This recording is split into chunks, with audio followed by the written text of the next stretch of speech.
Olá, saudações a todos e a todas.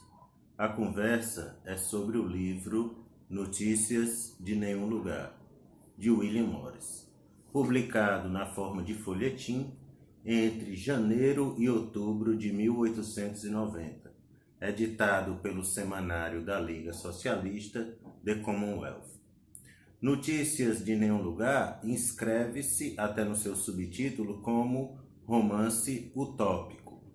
Mas a diferença do livro paradigmático de Thomas Moros, o que se assiste aqui é já a temporalização das utopias, pois a cidade continua sendo Londres, o país continua sendo a Inglaterra, mas no futuro.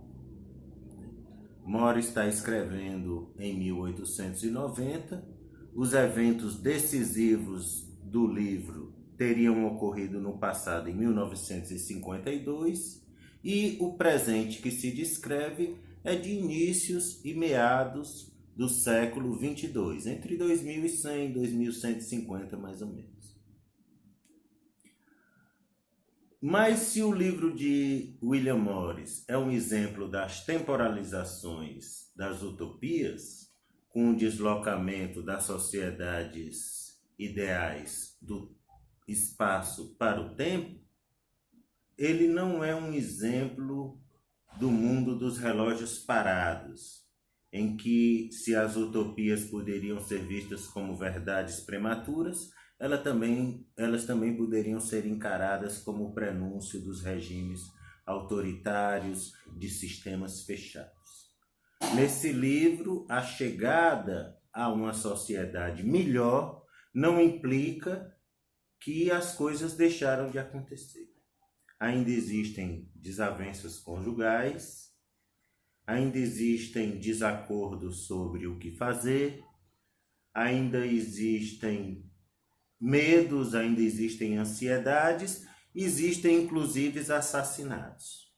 Mas é um mundo em que não existe mais a propriedade privada, o dinheiro, as prisões, a polícia, os exércitos, a política organizada na sua forma parlamentar. Ou melhor, como disse no próprio livro, todo o povo seria o parlamento. A imagem principal do livro é a subida do rio Tâmisa para a colheita do feno. E a questão de subir o rio é estar contra a corrente, é estar contra o fluxo, rumando para as origens. Mas essas origens, para Morris, não são, nesse momento, um retorno ao passado. Morris havia sido cultor das sagas medievais. É um adorador do século XIV.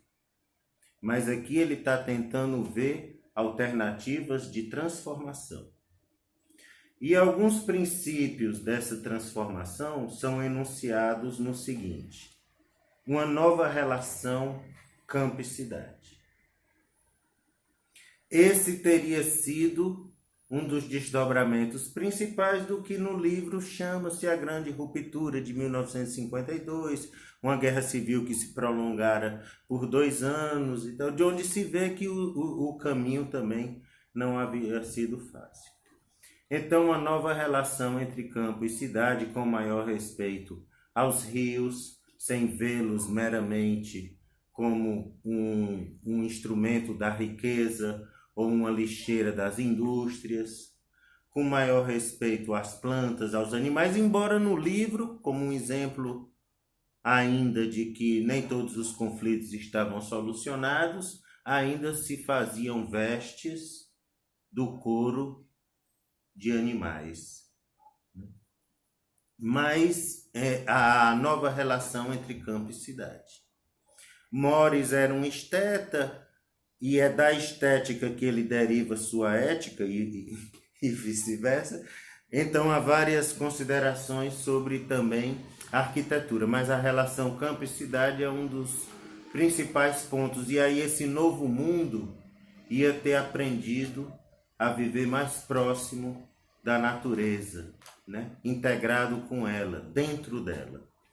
Uma outra questão que é ressaltada por filósofos e pensadores como Miguel Abençour, Edward Thompson, é o que eles chamam de a educação do desejo.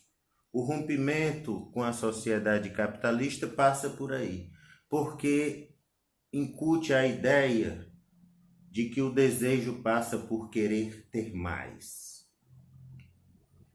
E aí Morris ensina que nesse novo mundo, para você alcançar as riquezas da vida, você teve que menoscabar uma vida de riquezas.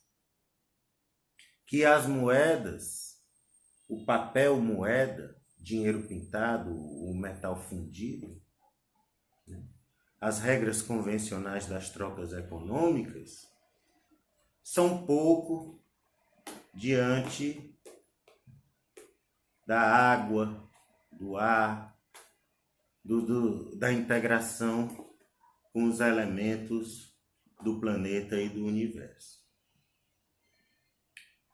E um outro ponto, para finalizar, é de que o Morris comenta que as pessoas tinham medo da morte, mas reclamavam muito da vida.